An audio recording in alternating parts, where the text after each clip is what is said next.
Hello friends, welcome to biotic sapiens. So आज की video में मैं आपको ये बताऊंगा कि जो भी इम्पोर्टेंट टॉपिक्स आपके मॉलिक्यूलर बायोलॉजी, ठीक है ना, जो कि एक बहुत इंपॉर्टेंट सब्जेक्ट है from net point of view, क्योंकि बहुत सारे क्वेश्चन जो हैं आपके मॉलिक्यूलर बायोलॉजी में से आते हैं। ठीक है, चाहे वो बेसिक न्यूक्लिक एसिड्स के बारे में है, रेप्लिकेशन है, ट्रांसक्रिप्शन है, ट्रांसलेशन है, ऑपरोन सिस्टम्स हैं। ठीक है, और ये एक मतलब पर्सनल एक्सपीरियंस में एक ऐसी यूनिट है कि जो आपको फुल मार्क्स दे सकती है अगर आपको कंसेप्ट की क्लैरिटी है। ठीक है, so just I will give you some basic idea, ठीक है, कि कौन कौन से इंपॉर्टेंट टॉपिक्स हैं। ठीक है, बाकी वो भी चीज़ बार बार जो मैं आपको बताता हूँ कि टॉपिक को आपको किस डिटेल में पढ़ना है। ठीक है ना, वो तो बेसिकली आपको जो नेट के प्रीवियस ईयर के क्वेश्चन है वहीं से आइडिया होता है। ठीक है, but first of all you should go through, आप पहले अच्छी थ्योरी पढ़ो। ठीक है, जो भी टॉपिक्स आप कवर करो, और उसके बाद आप क्वेश्चंस देखो। ठीक है ना, क्योंकि तभी आपको आइडिया होगा कि जो थ्योरी आपने बेसिकली प्रिपेयर करी है, जो पढ़ी है, वो मतलब ठीक है या नहीं है। ठीक है, सो बेसिकली ब्रॉडली ये टॉपिक्स होते हैं जो बेसिकली मॉलिक्यूलर बायोलॉजी में कवर होते हैं। जैसे आपका न्यूक्लिक एसिड्स हो गया, ठीक है ना, तो बेसिक न्यूक्लिक एसिड्स में आपने जनरली बेसिकली आपका जो भी न्यूक्लिक एसिड किस किस चीज़ का बना हुआ है, ठीक है, या न्यूक्लियोटाइड्स किस किस चीज़ के बने होते हैं उसकी डिटेल पता होनी चाहिए। ठीक है, न्यूक्लियोटाइड्स के स्ट्रक्चर हो गए। ठीक है, कि जो आपका या जो बेसिकली आपके नाइट्रोजनस बेसिस के स्ट्रक्चर हो गए, प्यूरिन्स पिरिमिडिन्स के, ठीक है, उनके स्ट्रक्चर का आपका आइडिया हो। न्यूक्लिक एसिड्स को बनाने के जो पाथवे होते हैं, ठीक है ना, कि जो जो आपकी प्यूरिन्स एंड पिरिमिडिन्स हैं, ठीक है, तो उनको बनाने के there are different pathways, like salvage pathway होता है, डिनोवो पाथवे होता है, तो इन पे एग्जाम में क्वेश्चंस आते हैं। ठीक है, इसके अलावा comparison of different forms of DNA, ये तो बहुत ही हॉट टॉपिक है, या आप बहुत इंपॉर्टेंट कह सकते हो, ए बी जेड। ठीक है ना, कि ये जो डिफरेंट फॉर्म्स ऑफ डीएनए है इनका कंपैरिजन। ठीक है ना, कंपैरिजन में जनरली हमने इनका डायमीटर हमें बताओ, कितने बेस पेयर पर टर्न होते हैं। ठीक है, हेलिक्स राइज पर बेस पेयर कितना है, इनके अंदर एक शुगर पक्कर फॉर्मेशन होती है। ठीक है, उस पर काफी कॉमन क्वेश्चन प्रीवियस ईयर्स में देखने को मिला है।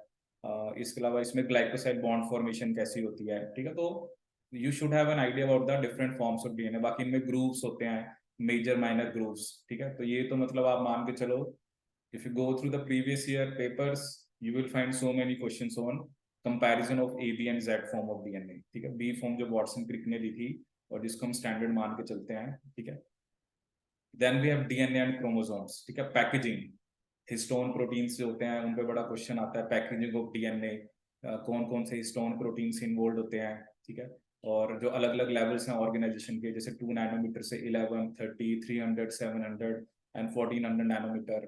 ठीक है, इसमें बेसिकली क्योंकि जो हम कहते हैं क्रोमैटिन की दो डिफरेंट फॉर्म्स होती हैं। ठीक है, कि एक यू क्रोमैटिन होता है और एक हेट्रोक्रोमैटिन।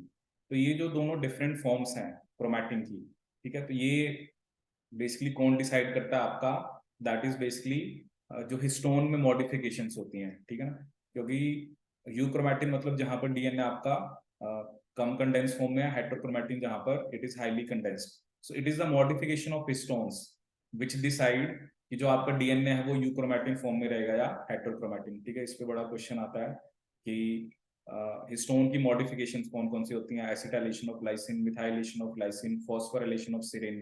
ठीक है, और पहले तो मतलब कई बार ऐसे बेसिक सा क्वेश्चन आता था, लेकिन अब कई बार कुछ ऐसी भी मॉडिफिकेशंस होती हैं हिस्टोन प्रोटीन्स की जो कि एक तरह से ट्रांसक्रिप्शन को रिप्रेस करती हैं। ठीक है ना, जनरली ये जो मॉडिफिकेशंस मैंने आपको बताई, acetylation, methylation, phosphorylation, these are basically activating. ठीक है, बट कुछ ऐसे भी मॉडिफिकेशंस होते हैं जो रिप्रेस भी करती हैं, तो वो भी कुछ स्पेसिफिक एग्जांपल्स होते हैं। ठीक है, फिर आपका इसमें अभी मैं आपको रेप्लिकेशन के बारे में बताऊंगा, transcription, translation, regulation of gene expression की बात करें तो मेनली इसमें lac operon, tryptophan operon, arabinose operon पे क्वेश्चन आता है। डीएनए सुपर कॉइलिंग, इसमें हम लिंकिंग नंबर की बात करते हैं, ट्विस्ट क्या होता है, राइट क्या होता है। ठीक है, तो broadly I am just giving an idea, ये सब टॉपिक्स हैं। ठीक है ना, तो बाकी तो आप इसको एक जो भी एक बुक है, फॉरेन ऑथर की बुक है, जहाँ से भी आप इसको स्टडी करोगे, क्योंकि जनरली ये बड़ा बेसिक सा ही टॉपिक होता है, बहुत सारी सेल बायो के बुक्स में भी ये दिया होता है। ठीक है, तो सो क्योंकि main part is theory, theory हमारी अच्छी होनी चाहिए कि हम एक अच्छे लेवल की थ्योरी पढ़ें। ठीक है, वॉटसन की बुक आती है, there are so many books, Lehninger की बुक में भी मॉलिक्यूलर बायो दी हुई है, हाँ, जब हम कंपैरिजन करते हैं तो नो डाउट कि एक में मान लो अच्छी दी हुई है, एक में थोड़ा लगता है कंटेंट कम दिया हुआ है, बट मेरी एडवाइस ये रहती है कि एटलीस्ट हम एक बुक को फॉलो करें, ठीक है, एक बार वहां से पढ़ें, फिर कुछ चीजें हमें लगता है कि मिसिंग है तो बेसिकली हम दूसरी बुक से स्टडी कर सकते हैं, क्योंकि this is the main reason ना स्टूडेंट इसमें कंफ्यूज हो जाते हैं कि भाई, क्योंकि each and every person have a different view, ठीक है, कोई कहेगा यहाँ से पढ़ लो, कोई कहेगा यहाँ से पढ़ लो। अब मैं आपको बताऊं, जैसे मैंने लेनिंजर से पढ़ा स्टार्टिंग में कि मतलब मेरे पास लेनिंजर की हार्ड कॉपी थी, तो मैंने वहां से बायोकेमिस्ट्री पढ़ा, मोल बायो भी मैंने वहां से पढ़ा, थोड़ा सेल मेम्ब्रेन भी मैं वहां से पढ़ा। तो कई बच्चे कहते हैं कि होते थे ना कि हाँ भाई ये बुक में ज्यादा अच्छा दिया हुआ है, यहाँ पे अच्छा दिया हुआ, तो मतलब इसमें ना स्टूडेंट कंफ्यूज हो जाता है, ठीक है ना। कोई हमने हेल्प बुक ले ली, कोई कहीं से पढ़ रहा है, क्योंकि बेसिकली जो नेट लेवल का क्वेश्चन है उसमें क्वेश्चन थोड़ा सा डीप आता है, ठीक है। तो आपकी थ्योरी सबसे पहले अच्छी होनी चाहिए, ठीक है ना। आप किसी का भी व्यू कुछ भी सुनो, कोई कहेगा ये बुक पढ़ो वो पढ़ो, ठीक है, आप एक अच्छी बुक फॉलो करो, ठीक है। क्योंकि मेन सबसे बड़ा प्रॉब्लम क्या है कि जो नेट का पेपर है, you need to cover so many units, ठीक है।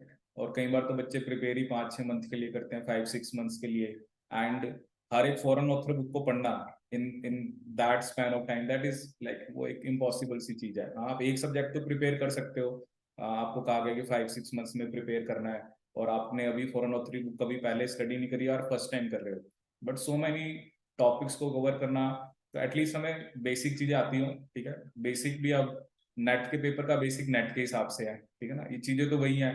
एप्लीकेशन तो हमें +2 में भी बताई गई थी, ट्रांसक्रिप्शन भी हमें ग्रेजुएशन में भी बताई गई, तो नाम तो टॉपिक्स के सेम ही रहते हैं, बट द पॉइंट इज कि क्वेश्चन किस टाइप के आ रहे हैं, ठीक है। तो उसके लिए you should follow good book, आपकी थ्योरी पहले स्ट्रांग होनी चाहिए, ठीक है। क्योंकि मेरा तो सीधा से फंडा था कि मैं जब खुद पढ़ता था तो मैंने थ्योरी पढ़ी, उसके बाद मैं देखता था क्वेश्चन कैसे आए हुए हैं, ठीक है। तो बहुत सारे क्वेश्चन मान लो हो रहे थे, जो नहीं हो रहे थे तो वो बेसिकली आप उसमें ऐड अप करते हो, ठीक है, बट पहले थ्योरी, विदाउट थ्योरी आप क्वेश्चंस नहीं कर सकते, ठीक है। सो अभी जैसे मैं नेक्स्ट आपको बताऊंगा रेप्लिकेशन, ठीक है। रेप्लिकेशन में बैक्टीरिया की रेप्लिकेशन कैसी है, यूकैरियोट्स की रेप्लिकेशन कैसी है, basically you should have an understanding of the DNA polymerases, कि बैक्टीरिया के डीएनए पॉलीमरेज क्या करते हैं, यूकैरियोट्स के क्या करते हैं, ठीक है। जैसे सबसे कॉमन आता है बैक्टीरिया में, बेसिकली डीएनए जी होता है जो प्राइमेज बनाता है, जो मतलब प्राइमेज होता है मतलब जो प्राइमर बनाता है, ठीक है, ये बैक्टीरिया में होता है। ऐसे ही यूकैरियोट्स में जो बेसिकली पॉलीमरेज आपका प्राइमर बनाता है, दैट इज अल्फा, ठीक है ना। क्योंकि जिन्होंने रेप्लिकेशन पढ़ा है तो उनको इस चीज का आइडिया कि सबसे पहले प्राइमर चाहिए होता है। जो भी डीएनए पॉलीमरेज है उसकी दो बेसिक रिक्वायरमेंट है, उसे एक फ्री 3' OH ग्रुप चाहिए और उसे आपका टेम्पलेट स्टैंड चाहिए। तो वो वही अलग अलग रेप्लिकेशन डिफरेंट स्टेप्स क्या है, कौन कौन से डिफरेंट आपको एंजाइम्स चाहिए होते हैं, ठीक है। तो इस पे क्वेश्चन आते हैं, बैक्टीरिया की रेप्लिकेशन में ओरिजिन कैसा होता है, ठीक है। रिपेयर, डीएनए रिपेयर के अलग अलग पाथवेज हैं, nucleotide excision repair, base excision repair, we have methyl directed mismatch repair, direct repair, SOS response, ठीक है। ये सब चीजें भी बता रखी हैं, replication origin, replication fork, fidelity. क्योंकि जब भी हम रेप्लिकेशन की बात करते हैं तो जनरली डीएनए पॉलीमरेज के पास प्रूफ रीडिंग एक्टिविटी होती है, जिसे हम 3' to 5' एक्सोन्यूक्लियस एक्टिविटी बोलते हैं, ठीक है। एक्स्ट्रा क्रोमोसोमल रेप्लिकोन्स, जैसे कई बार बैक्टीरिया में बात करें तो प्लाज्मिड्स होते हैं, ठीक है, तो उनकी रेप्लिकेशन कैसी होती है, ठीक है। ये जो डैमेज और रिपेयर मैकेनिज्म्स बता रखे हैं। कई बार डीएनए में डबल स्टैंडर्ड ब्रेक होता है, तो वहां पर होमोलोगस रिकॉम्बिनेशन जो होता है वो मैकेनिज्म आपका वर्क करता है, ठीक है। तो मतलब जैसे होता है ना, ये तो ऐसा सब्जेक्ट है, न्यूक्लिक एसिड पे क्वेश्चन, रेप्लिकेशन पे क्वेश्चन, ट्रांसक्रिप्शन पे क्वेश्चन, ट्रांसलेशन पे क्वेश्चन, ओपेरॉन पे क्वेश्चन, तो मतलब this unit can give you like lots of marks, but you should have a good understanding, ठीक है। क्योंकि they want to check it out कि आपकी अंडरस्टैंडिंग कैसी है। कई बार हमें थ्योरी आती होती है, but mainly most of the student lack basically at the जो उसका एप्लीकेशन पार्ट है वहां पे हम लैक कर जाते हैं, ठीक है। ऐसे ही आरएनए सिंथेसिस की बात करें, ट्रांसक्रिप्शन की अगर हम बात करें, जनरली बैक्टीरिया में ट्रांसक्रिप्शन कैसे होते हैं, यूकैरियोट्स में, ठीक है ना। बैक्टीरिया के अंदर तो जैसे एक ही आरएनए पॉलीमरेज होता है जो डिफरेंट टाइप ऑफ आपके आरएनए बनाता है, बट यूकैरियोट्स के अंदर अलग अलग आरएनए पॉलीमरेज होते हैं, 1 2 3 4 5 आपके प्लांट्स में होते हैं, ठीक है। Transcription, activator, repressor, RNA polymerases, ठीक है। अब कई बार बच्चे सिर्फ ट्रांसक्रिप्शन पढ़ के चले जाते हैं, कई बार क्वेश्चन उनके इनहिबिटर्स पे आ जाता है, ठीक है। एक बहुत कॉमन क्वेश्चन जो देखा जाता है that is on alpha magnetic, ये आपको बहुत पेपर्स में देखने को मिलेगा, ठीक है। इसके अलावा पोस्ट ट्रांसक्रिप्शन मॉडिफिकेशन, कैपिंग आपको डिटेल में आनी चाहिए, splicing, group 1 introns, group 2 introns, इसके अलावा जो थर्ड क्लास ऑफ इंट्रॉन्स जिसे हम स्प्लाइसोसोमल इंट्रॉन्स बोलते हैं, ठीक है, तो उसकी आपको आइडिया होनी चाहिए, टर्मिनेशन, ठीक है। आरएनए एडिटिंग, गाइड आरएनए होता है, जी आरएनए जो आरएनए एडिटिंग में हेल्प करता है, ठीक है। और जो अलग अलग टाइप के आरएनए है, ठीक है, चाहे वो आपका ट्रांसफर आरएनए है, मैसेंजर आरएनए है, राइबोसोमल आरएनए है, स्मॉल न्यूक्लियर आरएनए है, स्मॉल इंटरफेयरिंग आरएनए है, माइक्रो आरएनए है, स्नो आरएनए है, there are so many types of RNA, ठीक है। तो ये सब हमें इसमें आइडिया होना चाहिए। कई बार एक क्वेश्चन आता है, एक ऐसे होता है ल्यूसीफेरेज ऐसे, तो ये भी बड़ा कॉमन देखने को मिलता है, तो क्वेश्चन से आपको आइडिया होगा। तो इससे हम प्रमोटर की एक्टिविटी स्टडी कर सकते हैं, ठीक है, क्योंकि डिफरेंट जो जीन्स होते हैं उनके प्रमोटर्स अलग अलग होते हैं। सम आर स्ट्रॉन्ग प्रमोटर्स जो जल्दी जल्दी ट्रांसक्रिप्शन कराते हैं, कुछ आपके वीक प्रमोटर्स होते हैं, तो we can study the activity of promoter using this particular assay, ठीक है। वेरी इंपॉर्टेंट, रिवर्स ट्रांसक्रिप्टेज पे क्वेश्चन आता है, ठीक है ना, क्योंकि यहाँ पर हम रिवर्स ट्रांसक्रिप्टेज की बात करते हैं, ठीक है। और एक जो टीलोमेरेज है, टीलोमेरेज हमारे अंदर वो एंजाइम है जो टीलोमियर्स बनाता है, वो एक स्पेशलाइज्ड रिवर्स ट्रांसक्रिप्टेज है, ठीक है। तो इस पे बेस्ड क्वेश्चन एग्जाम में आए हुए हैं, टीलोमेरेज पे बेस्ड आ रखे हैं, ठीक है। मतलब आप ट्रांसक्रिप्शन में यू नेवर नो कि किस पे क्वेश्चन पूछेगा, बेसिक ट्रांसक्रिप्शन पे पूछेगा, बेसिक आरएनए पॉलीमरेसिस पे पूछेगा, आपसे कैपिंग पे पूछेगा, स्प्लाइसिंग पे पूछेगा, टेलिंग पे पूछेगा, तो इस टाइप के क्वेश्चन जो है वो आपके ट्रांसक्रिप्शन पे आते हैं, ठीक है। और मतलब वेरी इंपॉर्टेंट, क्योंकि इसमें बड़े सारे सब टॉपिक्स भी कवर हो रहे हैं, ठीक है। और एक दो मैंने आपको बताया, रिवर्स ट्रांसक्रिप्टेज, एक हम जंपिंग जीन्स भी पढ़ते हैं, ठीक है ना, वो उसमें भी जो ट्रांसपोजोन्स होते हैं उसमें भी दो मोड ऑफ ट्रांसपोजिशन होता है, रेप्लिकेटिव, कंजर्वेटिव, तो उसको जेनेटिक्स में भी पढ़ा जाता है, बट इसमें भी जो एक रेप्लिकेटिव मोड ऑफ ट्रांसपोजिशन होता है वहां पे रिवर्स ट्रांसक्रिप्टेज इन्वॉल्व होता है, ठीक है। So basically I am just giving an idea कि भाई कौन कौन से टॉपिक्स हैं, ठीक है। देखो अब ऐसा नहीं मैं आपको कहूँगा आप ट्रेंड देखो, because I don't know why people basically talk about the trends, कि इस सेशन में ट्रांसक्रिप्शन पे क्वेश्चन आया था तो इस सेशन में ट्रांसलेशन पे आएगा, या इस सेशन पे इसमें आया था, तो ऐसा कुछ नहीं है। देखो you need not to go into these kind of basically things, you need to prepare topic, ठीक है। Basically I am into this field from last 10 years, I do not make such kind of observations, because if I say you कि हाँ ये topic important है, आप वो पढ़ के चले और वो नहीं आया, ऐसा कुछ नहीं है, because you do not have an idea कि एग्जामिनर के कौन से क्वेश्चंस आने हैं, कौन से टॉपिक पे आने हैं, तो you need to just work on the basic theory and just go through what kind of questions, क्योंकि बहुत सारे स्टूडेंट्स के साथ ये प्रॉब्लम होती है, थ्योरी उनको सब कुछ आती है, उनको लगता है उन्हें सब कुछ आता है, but and they can do that question also, but अगर हम उसको पहले उस टाइप के क्वेश्चंस की प्रैक्टिस नहीं करके जाते हैं और सीधा हम पेपर में जाके बैठेंगे, तो वो एक सबसे बड़ा, क्योंकि वहां पर फिर वही होता है, यार ऐसे क्वेश्चन तो मैंने कभी देखा ही नहीं है, पहले करा ही नहीं है, तो we just skip that thing, ठीक है। लेकिन अगर वो चीजें हम पहले प्रिपेयर करके जाए, मान लो हमने बहुत सारे टाइप के क्वेश्चंस कर लिए जो भी प्रीवियस ईयर में आए हुए हैं, तो यू हैव एन आइडिया कि ऐसा क्वेश्चन मैंने पहले किया हुआ है, तो I can do this thing, ठीक है। तो बस ये चीज होती है, बाकी तो छोटी छोटी चीजें होती हैं जो आपको आइडिया होना चाहिए। ट्रांसलेशन की बात करें तो बैक्टीरिया में ट्रांसलेशन होगी, यूकैरियोट्स में ट्रांसलेशन होगी, इनिशिएशन कैसे होती है, एलोंगेशन, टर्मिनेशन, आपके जो स्टॉप कोडॉन्स क्या होते हैं, एलोंगेशन फैक्टर्स डिफरेंट होते हैं जो एलोंगेशन के टाइम पे चाहिए, जेनेटिक कोड का कंसेप्ट हमें पता होना चाहिए, verbal hypothesis, activation of amino acid, ठीक है। इस पे बड़ा कॉमन क्वेश्चन आता है, क्योंकि बिफोर ट्रांसलेशन इनिशिएशन आपके अमीनो एसिड्स एक्टिवेटेड होने चाहिए। अमीनो एसिड एक्टिवेशन का मतलब है कि वो आपके कॉरेस्पॉन्डिंग टीआरएनए से अटैच हो, ठीक है। तो वो जो अटैचमेंट है वो इंपॉर्टेंट होती है, क्योंकि राइबोसोम के ऊपर जाके चेकिंग नहीं होती कि जो टीआरएनए आ रहा है उसके ऊपर कौन सा अमीनो एसिड लगा हुआ है, ठीक है, प्रूफ रीडिंग। तो यही प्रूफ रीडिंग एक्टिविटी होती है, क्योंकि अमीनो एसिड टीआरएनए सिंथेटेज एक ऐसा एंजाइम होता है, उसमें दो साइड होती हैं, एक होती है कैटालिटिक साइड और एक होती है एडिटिंग साइड, ठीक है। अगर गलत अमीनो एसिड लग गया टीआरएनए के साथ तो उसको एडिटिंग साइड पे जाके ठीक किया जाता है, ठीक है। ट्रांसलेशन इनहिबिटर्स, मतलब इनहिबिटर्स पे बड़े क्वेश्चन आते हैं, जो डिफरेंट टाइप ऑफ आपके टॉक्सिन्स हैं, डिफरेंट टाइप ऑफ एंटीबायोटिक्स हैं, पीरोमाइसिन, स्ट्रेप्टोमाइसिन, क्लोरामफेनिकोल, साइक्लोहेक्सिमाइड, इरिथ्रोमाइसिन, ठीक है। और टॉक्सिन्स भी होते हैं अलग अलग टाइप के, जैसे डिप्थीरिया टॉक्सिन है, राइसिन है। तो इस पे आता है पोस्ट ट्रांसलेशन मॉडिफिकेशन, क्योंकि यूकैरियोट्स के अंदर प्रोटीन बनने के बाद उसमें मॉडिफिकेशंस होती हैं, ठीक है। चाहे वो कुछ सीक्वेंसेस रिमूव हो रहे हैं, चाहे वो ग्लाइकोसाइलेशन हो रही है, फॉस्फोराइलेशन हो रही है, मिथाइलेशन हो रही है, एसिटाइलेशन हो रही है।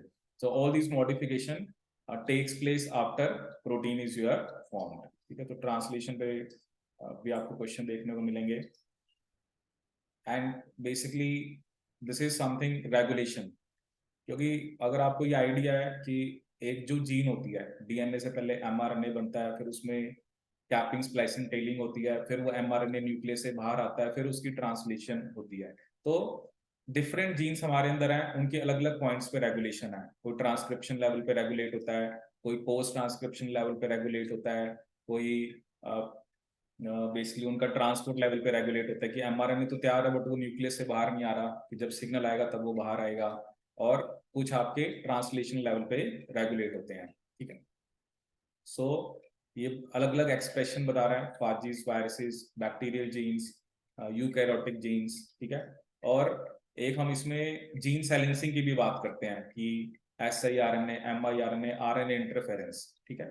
तो जनरली मैंने आपको पहले भी बताया कि जब हम ये जो रेगुलेशन में जनरली लैक ऑपेरॉन पे आपको क्वेश्चन देखने को मिलेगा बहुत कॉमन, कि बेसिकली इस ऑपेरॉन सिस्टम ये कैसे काम करता है, ट्रिप्टोफैन ऑपेरॉन, ठीक है। इसमें एक स्पेसिफिक मैकेनिज्म होता है ट्रांसक्रिप्शन एटेन्यूएशन का, ठीक है, एंड राबिनोज ऑपेरॉन, ठीक है। तो ये सब टॉपिक्स हैं जिन पे जनरली आपके क्वेश्चंस आते हैं, ठीक है। सो देखो मेरा सिर्फ मोटिव क्या है, I am just giving an idea about the basically जो भी इम्पोर्टेंट टॉपिक्स हैं, ठीक है। क्योंकि मतलब पहले ही मैंने आपको एक चीज बताई, आपकी थ्योरी, ठीक है ना। देखो पहले थ्योरी है, थ्योरी आप एक अच्छी बुक से पढ़ो, ठीक है। आप उसके बाद प्रीवियस ईयर के क्वेश्चंस करो, ठीक है। और फिर क्योंकि कई बार हमारी थ्योरी भी हम अच्छी पढ़ते हैं, ठीक है, नो डाउट कि I followed a good foreign author book, मुझे थ्योरी में सब कुछ पता है, but sometimes students lack in application, ठीक है। क्योंकि ये कुछ ऐसे सब्जेक्ट होते हैं, मॉलिक्यूलर बायोलॉजी हो गया, जेनेटिक्स हो गया, so sometimes they just question को कहते हैं ना कि थोड़ा सा घुमा के दे देते हैं। घुमाना तो क्या होता है कि they want to check it out कि आपको उसकी कितनी अंडरस्टैंडिंग है, ठीक है। अगर तो ये चीजें ऐसी नहीं है कि आप इसको एज ए स्टोरी की तरह पढ़ो, ठीक है। यू शुड हैव आइडिया कि रेप्लिकेशन ये होती है, क्योंकि कई बार तो हम इसी में कंफ्यूज रहते हैं कि रेप्लिकेशन ट्रांसक्रिप्शन में, क्योंकि वी मिक्स अप थिंग्स, क्योंकि हमें अगर हमने अच्छे से नहीं पढ़ रखा तो हमें क्लैरिटी नहीं होती कि वहां पे डीएनए पॉलीमरेज होता है, यहाँ पे आरएनए पॉलीमरेज होता है, उनकी रिक्वायरमेंट्स क्या होती हैं, ठीक है। तो many time student mix up these things, ठीक है। और फिर आप मिक्स अप कर दोगे तो फिर वहां पर क्वेश्चन गलत हो जाएगा, ठीक है। तो इसलिए बेसिकली आप क्वेश्चंस, इसलिए मेन मैं आपको हमेशा ये एडवाइस करता हूँ, पहले आप थ्योरी करिए, ठीक है। आपने जो भी पेपर आपने करना है, जिस भी पेपर के लिए आप प्रिपेयर कर रहे हो, क्योंकि हर एक पेपर का अपना अपना मतलब way of asking the questions है। नेट में आप देखोगे अलग टाइप के क्वेश्चन है, क्योंकि वो एक बहुत स्टैंडर्ड का एग्जाम माना जाता है। उसमें जैसे 4 मार्क्स के क्वेश्चन आते हैं, वो आपको गेट के एग्जाम में वैसे नहीं देखने को मिलते, डीबीटी में नहीं देखने को मिलते, आईसीएमआर में नहीं देखने को मिलते, या बहुत सारे जो एमएससी एंट्रेंसेस होते हैं, आईआईटी जैम होता है, गैट भी होता है। सो the main point is that the topics are the same, ठीक है। if I'm saying replication, transcription, translation, operon, regulation of gene expression, that the topic name is same, ये topics तो if you go through the +2 book also ना, वहां पर भी if you have gone through the chapter, the same the topics are mentioned, but हमने उस topic को कितना डिटेल में पढ़ना है, ये सबसे मेन पॉइंट है, ठीक है ना। मान लो मैंने कहता आई हैव प्रिपेयर्ड रेप्लिकेशन, मुझे तो आती है, मुझे तो ट्रांसक्रिप्शन भी आती है, ठीक है। अब वो आपने कहाँ से पढ़ी है, किस लेवल तक की पढ़ी है, वो सबसे मेन चीज है, ठीक है। अगर तो वो, और उसका सीधा सा एक फंडा है क्वेश्चंस, ठीक है। आप एक टॉपिक प्रिपेयर करा, just go through the PYQs कि हाँ भाई अभी जैसे चलो कई बार होता है ना कि बहुत ज्यादा, अब तो नेट का पेपर जो आप ये वाला पैटर्न है 2011 से है, तो 10-12 साल इस पैटर्न को हो चुके हैं। तो कई बार चलो स्टूडेंट को होता है, आप रिसेंट वाले देखो एक बार, रिसेंट वाले जो भी मतलब मे बी 2-3 ईयर्स के पेपर्स हैं, जस्ट गो थ्रू देम कि किस टाइप के क्वेश्चंस आ रहे हैं, ठीक है। तो क्योंकि अब ये तो कई बार स्टूडेंट के लिए बड़ा मुश्किल हो जाता है ना, क्योंकि अगर आप 10-12 साल के क्वेश्चन देखोगे तो कई बार कुछ आया हुआ, कई बार कुछ आया हुआ है, but you just go through first of all कि अभी रिसेंटली किस टाइप के क्वेश्चन वो पूछ रहे हैं, ठीक है। उसको फिर करने के बाद धीरे धीरे आप जो प्रीवियस ईयर वाले हैं वो भी कर सकते हैं, ठीक है। सो this is just the basic information I have given you, ठीक है। And at Biotech Sapiens we guide students for all these exams, CSI, NET, GATE, DBT, ICMR and different type of MSc entrances. And if you're looking for a good coaching institute, so you can join us for preparation of these different exams. And that's all. Thank you so much.